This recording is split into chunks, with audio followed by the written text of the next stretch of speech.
guys, and welcome back. On this week's show, we're going to be making some custom cases.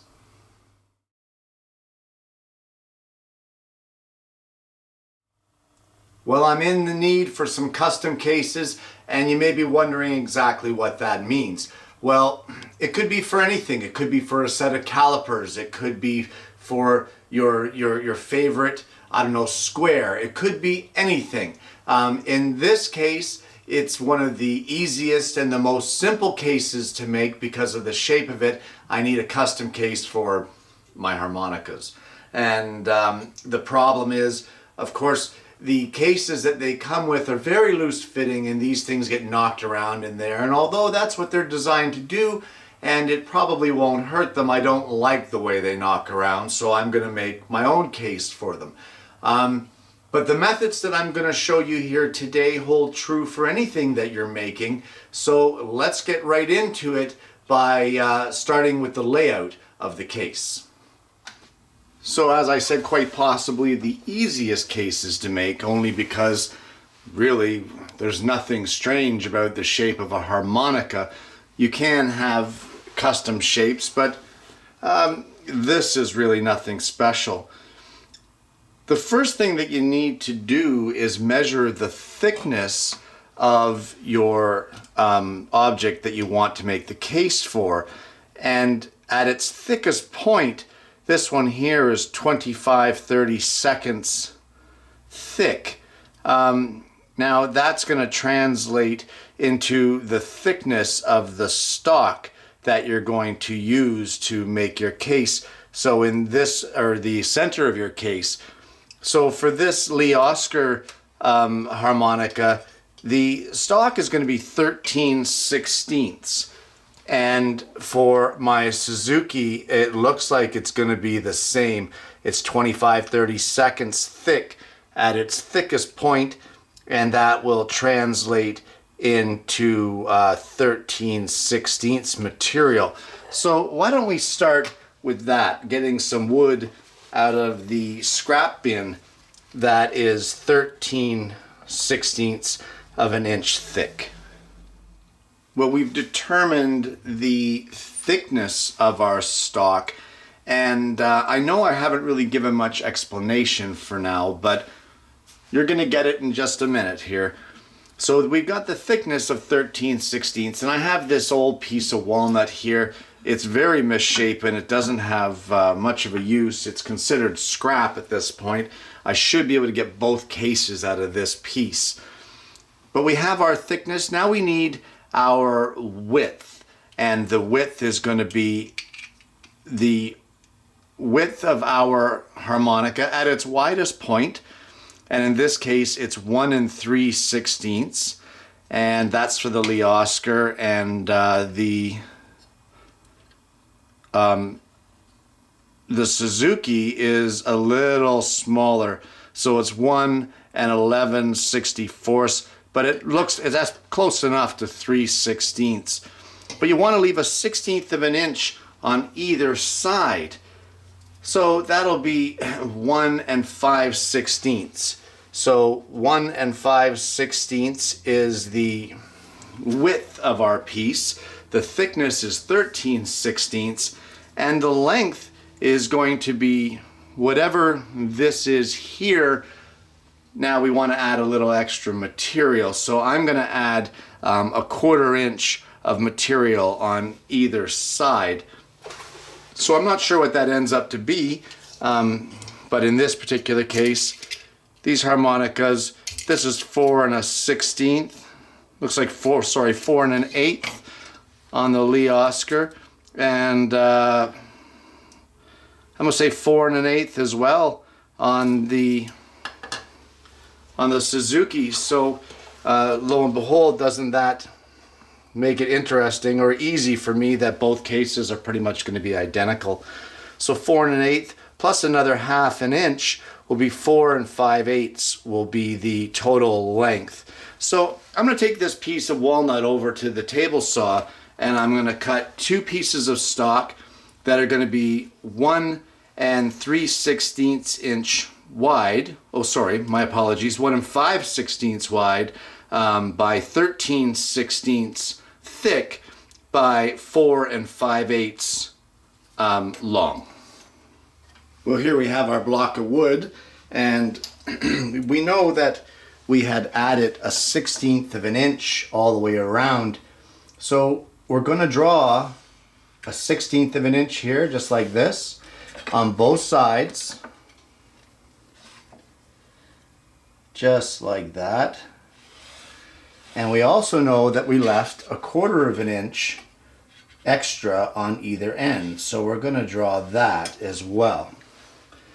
And what we should be left with in the center is the measurements of our harmonica. And if we lay that in there, you'll see that the harmonica should fit nicely between those lines. Excuse me. Well, we're going to take this over to the scroll saw, and I'm going to cut that center section out. And then we're going to fine tune it until our harmonica fits nicely into that hole that we've cut. And there we have our cases cut, and one for each one of these units, and they both fit in very nicely. And what we need to do now is I'm going to cut a piece for the bottom, and it's going to be 1/8 of an inch thick by the dimensions of this entire case, so that we will actually glue this onto the bottom here. You want to be sure that when clamping it up, you clean up all the squeeze out from the interior of your case. But other than that, let's cut the piece and glue it in place.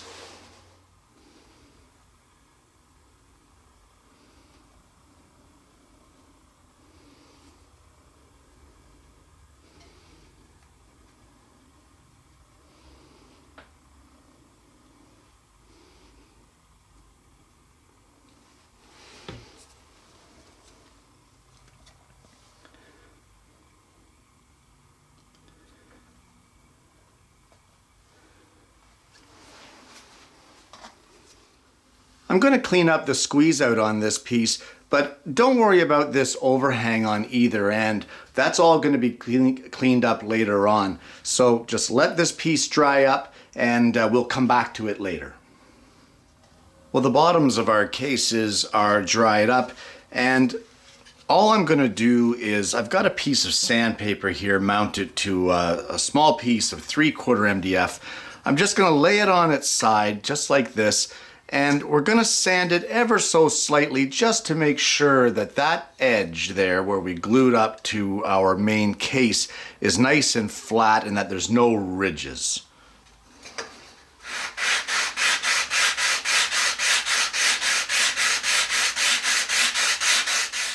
Our next step is to make the sides of the case.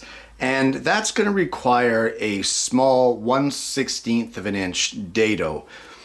Now, depending on your size of your case, that is going to determine how high the sides are. In this particular case, it's going to be 1 3/16 of an inch high, with just a little under 1/8 of an extra bit of material at the top, and the dado lining up with the top of your case right here. Now, the best way, or the easiest way to do this, is to use your case as a guide to set up your table saw. So let's head over to the saw and I'll show you what I'm talking about. Well, when it comes to my cases, they're both the same. So if we need the dado right at the top of our box, we can use the box as almost a setup block to set our fence in order to get our dado at the exact spot that we need it. And that would be right there. So now that we have our fence set, we'll take some 1/8 of an inch stock, and we're going to run it through the saw, running a dado 1/16 of an inch thick. Now, we're going to need it a little thicker than the saw blade, so I'll probably have to make 2 passes.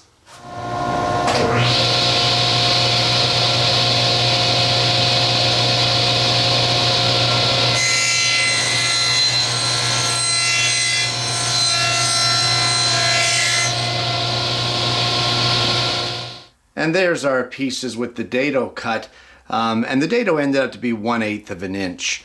So if I line them up on the side of our case here, you'll see that they line up with the top of our box. Once again, we're not going to worry about the extra length. In fact, that extra length is good because when we go to trim this later at the table saw, it's going to make everything line up perfectly. So we're going to take some of our wood glue here and we're going to glue our sides in place just like this. We're going to clamp it up, let it dry, being sure to clean up the squeeze out, and then once it's dried, we're going to move on to the next step. While I'm waiting for this to dry up, I can get the lid piece ready. And in order to measure for the lid, we're going to have to measure the width of our dado that we just cut, and I'd already determined that that was 1/8 of an inch. As well, we need to measure from the inside edge to the inside edge of our dado, and that will be the width of our piece. Once again, our length for this particular one doesn't matter because it will all be trimmed up on the table saw later. So 1/8 thick material to whatever width it is from the inside edge to the inside edge of your dado. Well, the box is dried up and this is our lid piece. Now you may have to do some fine tuning on your sandpaper on your MDF, but once you get it fine-tuned, slide it into that dado until you're just a little past the edge of your box, just like that. You can see a little bit of an overhang, and we're going to take this over to the table saw, and with the lid in place, we're carefully going to use our crosscut sled or miter fence or whatever your saw has, and with a fine crosscut blade, we're going to trim up the ends just so slightly so that everything lines up perfectly. And the ends are trimmed up, everything's nice and flush, and with the sliding lid there would be our harmonica case. And for this particular one, I believe this is the one for the Suzuki. You can hear how this, I don't like how that rattles around in there, but with the new case it fits snugly in there. Of course, having some problems working one-handed, but the harmonica fits nicely in the case just like that, and our lid just slides over top and no rattle. And as far as size goes, it's pretty much identical to the size of the original case, so that really worked out well for us. So the next step, or the last step, is I'm going to give this a good sanding all the way around, take out any of the imperfections if there is any, and you know, clean it up, and that'll be it for that particular case. And there you have it. Custom harmonica cases. Guys, this video is not about the harmonica case.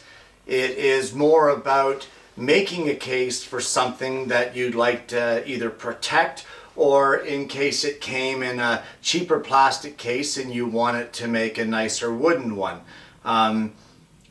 You're only limited by your imagination. And you know, here it is. Here's a case that I made for drill bits, and the same concept with the sliding lid. The only difference is the corners of the actual box are mitered and the bottom is dadoed in, etc., etc. Or how about this one? This is another one I made for a set of calipers that I have, and it's a little more involved, and the lid is hinged, and of course where the calipers go I have done some flocking, but it's the same concept. With something like this with the calipers, my suggestion to you is to do like what I did here. What I did was lay those calipers onto a photocopier and photocopied them at 100%, and I ended up with basically a scroll saw pattern for the exact size and shape of my calipers. Now you can do that for any of the objects that you want to make a case for. So if you have a favorite square that you like, that you want to make a custom case, go right ahead. You can either take the measurements or you can use a photocopy to have a scroll saw pattern. If you want it to be a hinge lid, great. If you want it to have a sliding lid, great. If you want it to be half and half where that image is mirrored, duplicated on both sides and they both join together to seal in your special tool, your special item, why not? You're not limited other than what it is that you're willing to do with it. So again, this video is not about the harmonica case as much as it is about you have that ability to make these cases for your small tools, etc. And it's another great way to use up scrap material. I'm always looking for ways to use up scrap. So guys, I want to thank you again for joining me this week. I hope you've enjoyed the show, and I'm going to see you again next week with yet another woodworking video.